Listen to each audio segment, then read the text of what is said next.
इस समय की बड़ी खबर आ रही है कि आईपीएल शुरू हो रहा है। इस फ्राइडे या सैटरडे से आपको आईपीएल शुरू होता हुआ दिख सकता है। एक वीक के ब्रेक के बाद IPL is back stronger than ever. Final जो 25 मई को कराया जा रहा था उसको अब एक्सटेंड करके 30 मई को कराने की रिपोर्ट्स आ रही हैं। अगर शेड्यूल और वेन्यूज की बात की जाए तो बेंगलुरु, हैदराबाद और चेन्नई ये 3 वेन्यूज फाइनलाइज किए गए हैं। इन 3 वेन्यूज पे बचे हुए 17 मैचेस किए जाएंगे, जिसमें से 13 मैचेस जो लीग स्टेज के बाकी है और 4 प्लेऑफ के मैचेस। कुछ रिपोर्ट्स की माने तो बेंगलुरु में फाइनल देखने को मिल सकता है। और अगर हम अभी आरसीबी की पोजीशन देखें, जो हम टॉप 2 के बहुत नजदीक है, तो बहुत बड़ा चांस है आरसीबी फाइनल खेले। तो 2016 हमको रिपीट होता हुआ दिख सकता है, लेकिन इस बार एक अनफिनिश बिजनेस को फिनिश करना है। तो 2016 में आरसीबी नहीं कर पाई थी, उसको करने का मौका बेंगलुरु के अंदर फिर से हमको देखने को मिल सकता है। सभी टीम्स को आदेश दिए गए हैं कि अपनी पूरी स्क्वाड ट्यूसडे तक अपने होम बेस पे आप असेंबल कर लीजिए। फॉर एग्जांपल आरसीबी की टीम अपने सारे इंडियन और ओवरसीज प्लेयर को बेंगलुरु में असेंबल कर ले। ये सभी टीम्स को कहा गया है एक्सेप्ट पंजाब।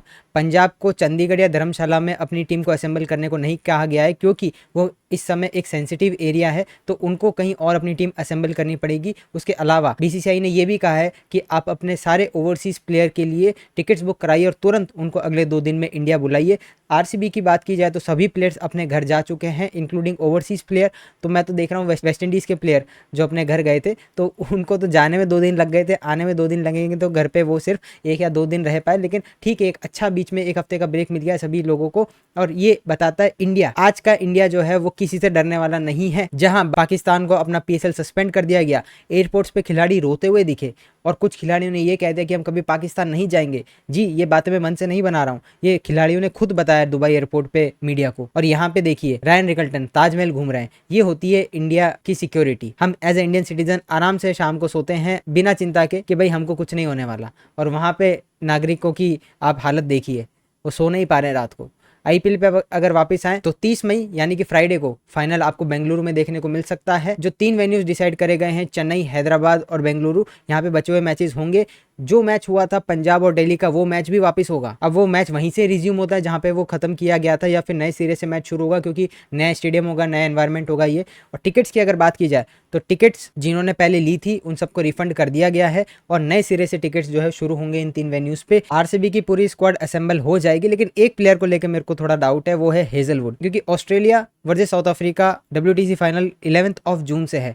अगर फाइनल 30 को कराया जा रहा है, अगर हेजलवुड उसमें पार्टिसिपेट करते तो उसके बाद उनको इंग्लैंड ट्रैवल करना पड़ेगा, अपनी टीम के साथ इंग्लैंड के अंदर प्रैक्टिस करनी होगी, और फिर 11 तारीख से WTC फाइनल खेलना होगा। तो अब it's all up to Josh Hazlewood कि वो अब आना चाहते हैं नहीं आना चाहते, और जो भी उनका डिसीजन होगा मेरे ख्याल से आरसीबी सपोर्ट करेगा, क्योंकि उनके करियर का one of the biggest match होने वाला है WTC फाइनल। हालांकि वो ऑलरेडी जीत चुके हैं, वर्ल्ड कप जीत चुके हैं, बड़े बड़े मैचेस जीत चुके हैं, लेकिन फिर भी एक आईसीसी टूर्नामेंट का फाइनल हो सकता है उसको प्रायोरिटाइज वो करे, जो हम अक्सर देखते हैं ऑस्ट्रेलिया के प्लेयर्स करते भी हैं। उनके अलावा जितने भी प्लेयर्स का आपको डाउट है, इंक्लूडिंग रोमेरो शेपर्ड या फिर इंग्लैंड के प्लेयर्स, तो जी वो सभी लोग आ जाएंगे, कोई ऐसी दिक्कत वाली बात नहीं। और लुंगी एनगिडी वो भी साउथ अफ्रीका के हैं, लेकिन वो WTC फाइनल की स्क्वाड में शायद से ना हो, क्योंकि हमने देखा है काफ़ी टाइम से वो साउथ अफ्रीका के लिए उतने इंटीग्रल पार्ट नहीं है। जब से वो इंजरी से आए हैं, हाँ उन्होंने कुछ टेस्ट मैचेस खेले हैं, लेकिन उतने इंटीग्रल पार्ट नहीं है। तो अगर हेजलवुड नहीं होते तो उनके सेकंड इन कमांड जो एनगिडी हमने देखे भी थे चेन्नई वाले मैच में, वो आपको खेलते हुए देखने को मिल सकते हैं। बीसीसीआई इस समय ये भी सोच रहा है कि हम नंबर ऑफ डबल हेडर्स भी बढ़ा सकते हैं, क्योंकि जो रेगुलर शेड्यूल आया था शुरुआत में, जिसको बाद में सस्पेंड करना पड़ा,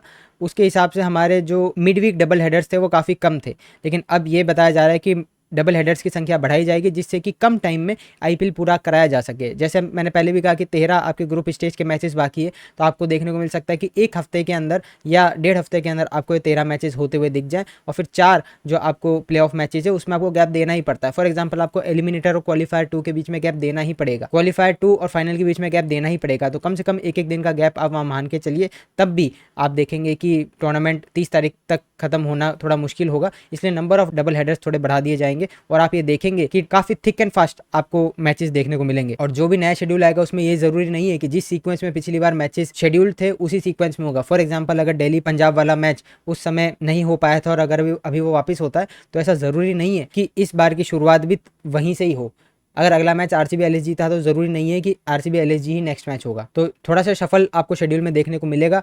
ट्रैवलिंग इस तरीके से शेड्यूल बनाया जाएगा कि थोड़ी कम करें सारी टीम्स और ज़्यादा फटीक प्लेयर को महसूस ना हो, और जिस भी टीम को थोड़ा सा भी डिसएग्रीमेंट होगा या वो चाहेंगे कि नहीं भाई हम इस शेड्यूल से अग्री नहीं करते, तो उनको मौका दिया जाएगा कि वो अपना पॉइंट्स रख सकते हैं। तो सभी टीम्स के साथ में शेड्यूल आज रात को शेयर कर दिया जाएगा। अगर किसी भी टीम को कोई दिक्कत नहीं होगी तो हो सकता है एज सून एज टुनाइट आपको शेड्यूल देखने को मिल सकता है, नहीं तो आपको कल शेड्यूल देखने को मिल जाएगा। आईपीएल रीस्टार्ट की बात करें तो 16 या 17 तारीख को आईपीएल आपको रीस्टार्ट होता हुआ दिख सकता है। जो लोग कह रहे हैं भाई वेडनेसडे या थर्सडे से स्टार्ट हो जाएगा, वो ऐसा नहीं हो सकता, क्योंकि फ्राइडे को तो स्टेटमेंट आया ही था कि 7 दिन के लिए आईपीएल को सस्पेंड किया गया, तो कम से कम 7 दिन तो आईपीएल नहीं ही होगा। उसके बाद में टीम्स असेंबल होंगे ट्यूसडे को, तो ट्यूसडे के बाद में आप ये देखेंगे कि वेडनेसडे को तो मैच नहीं कराएंगे, सभी टीम्स एक एक अपना प्रैक्टिस सेशन भी करेंगी और सभी टीम्स असेंबल होगी अपनी होम बेसिस पे।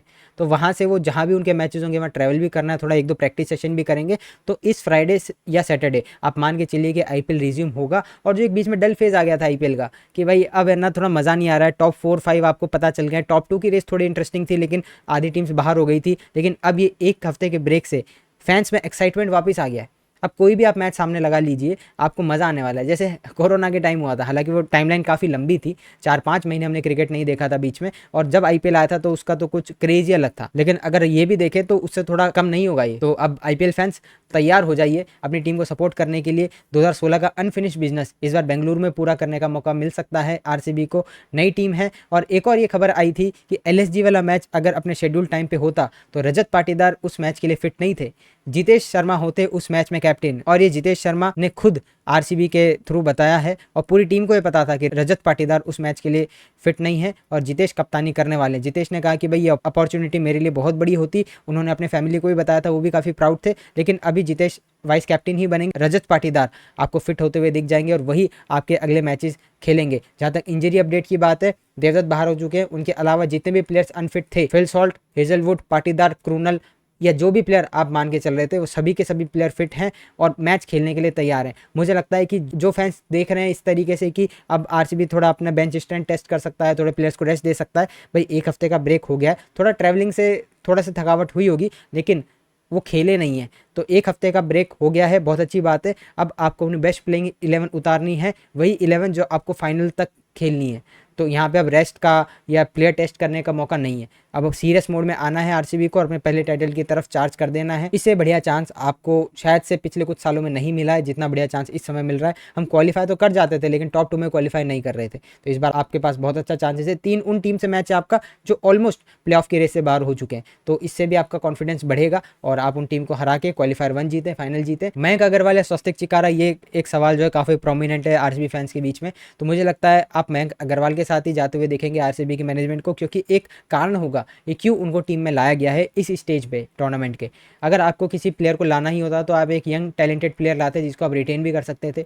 तो मयंक अग्रवाल को टूर्नामेंट से पहले कह दिया होगा अगर हमको रिप्लेसमेंट की जरूरत पड़ी तो हम आपको कॉल करेंगे। अनफॉर्चुनेटली देवदत्त को जो इंजरी हुई उसके चलते मयंक को टीम में लाया गया है, तो मयंक पे इतना भरोसा टीम मैनेजमेंट रखती है कि हो सकता है उनको डायरेक्ट मौका दे दिया जाए। स्वास्तिक को अपने चांस का थोड़ा वेट करना पड़े, जिसमें स्वास्तिक को दिक्कत नहीं होनी चाहिए। हालांकि मैं ये चाह रहा था कि टूर्नामेंट से पहले ही, जब टूर्नामेंट स्टार्ट भी नहीं हुआ होगा, और अगर आप हमको तब से फॉलो कर रहे हैं तब से मैंने कहा था कि देवदत्त की जगह आप स्वास्तिक को ही मौका दें। जिस तरीके से दिग्वेश राठी, प्रियांश आर्या ये सब प्लेयर अपनी अपनी टीम के लिए चमक रहे हैं, हो सकता है कि आरसीबी के लिए स्वास्तिक चिकारा होते वो। लेकिन ठीक है, आरसीबी ने जो भी डिसीजन लिया, जो आपने रिसोर्सेज और टाइम इन्वेस्ट किया था देवदत्त पे, उतना आउटपुट उन्होंने आपको निकाल के दे दिया है। वो तो ठीक है, अनफॉर्चुनेट हो गया कि वो इंजरी से बाहर हो गए, नहीं तो वो टीम के लिए अच्छा कर रहे थे।